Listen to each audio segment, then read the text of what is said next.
Le mot neutralisé s'impose de plus en plus dans les médias comme le mot officiel, servant à indiquer que les policiers ont fait feu sur un terroriste. Peu après l'attentat de la basilique de Nice, qui a coûté la vie à 3 personnes, Nice Matin expliquait que c'est la police municipale qui a réussi à neutraliser l'assaillant. BFM titrait de son côté Attentat à Nice. Le chef de la police municipale raconte sur BFM TV comment les agents ont neutralisé l'assaillant. Même formule pour LCI, RTL, La Dépêche, Vosges Matin et bien d'autres. Au lendemain de l'assassinat de Samuel Paty, on retrouvait cette même formule. L'individu a été neutralisé. Idem pour l'attaque au couteau de Villejuif ayant causé un mort et 2 blessés graves début 2020. Les terroristes abattus ou très grièvement blessés par la police sont de façon quasi systématique présentés par les médias comme neutralisés. Pourquoi ce mot? Que révèle sa suprématie? Tout d'abord, il y a sans doute une volonté d'atténuer l'horreur. Notre époque est peu encline à affronter la réalité de la mort. En ce sens, neutraliser rappelle l'annonce du décès de nos contemporains qui ont disparu ou qui se sont éteints. Mais si dans les médias les terroristes sont de moins en moins souvent abattus, tués ou simplement grièvement blessés, ce n'est peut-être pas uniquement à cause de la difficulté de notre époque à nommer la mort, ni en raison de la tendance des médias à reprendre sans cesse les mêmes formules. Le plébiscite grandissant de la neutralisation révèle également un certain décalage entre le réel et la représentation de celui-ci. Dérivé du latin neutralis comme pronominal et au sens ancien de rester neutre, le verbe neutraliser a pris, à partir de la seconde moitié du XVIIIe siècle, le sens d'annuler, empêcher d'agir ou rendre inoffensif.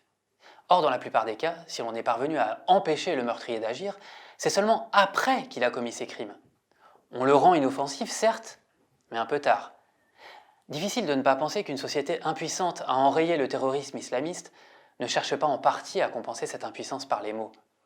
Difficile de ne pas faire un parallèle entre le « ils ne passeront pas » d'Emmanuel Macron, alors qu'ils sont déjà passés, et l'idée qu'on a neutralisé les terroristes, alors qu'ils ont déjà commis leurs méfaits. Cette neutralisation toute relative, c'est un peu le prolongement des « nous ne céderons rien » et des « je condamne avec la plus grande fermeté ». La neutralisation a posteriori n'est que le pendant de la fermeté après coup ou de la fermeté en parole. Que les politiques aient recours à ce genre de formule rassurante n'est pas très étonnant, on en comprend aisément les raisons. C'est plus inquiétant de constater à quel point les médias ont intégré ce genre de formule et de manière plus générale à quel point ils ont de plus en plus de mal à interroger les mots qu'ils emploient. Il est quasiment impossible de prévoir des événements aussi tragiques. C'est le rôle des politiques en revanche de tout mettre en œuvre pour qu'ils ne se produisent pas.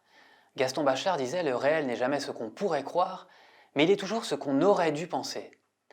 Il semblerait que les mots ne servent pas seulement à compenser le manque d'action politique, mais également à la difficulté à anticiper les choses. Or, gouverner, c'est prévoir. On peut faire une déclaration solennelle, mais il faudrait qu'il y ait un vrai travail en amont pour qu'on l'avale. Neutraliser ses ennemis uniquement par les armes est déjà une défaite, de même qu'user de fermeté uniquement en déclaration. Bien sûr, une parole politique qui ne se concentrerait que sur les malheurs de la nation ne produirait pas forcément de bons fruits. Mais on peut s'interroger sur les conséquences d'une parole politique et médiatique qui refuse aussi souvent, et parfois obstinément, de voir l'aspect tragique du réel auquel le pays est confronté.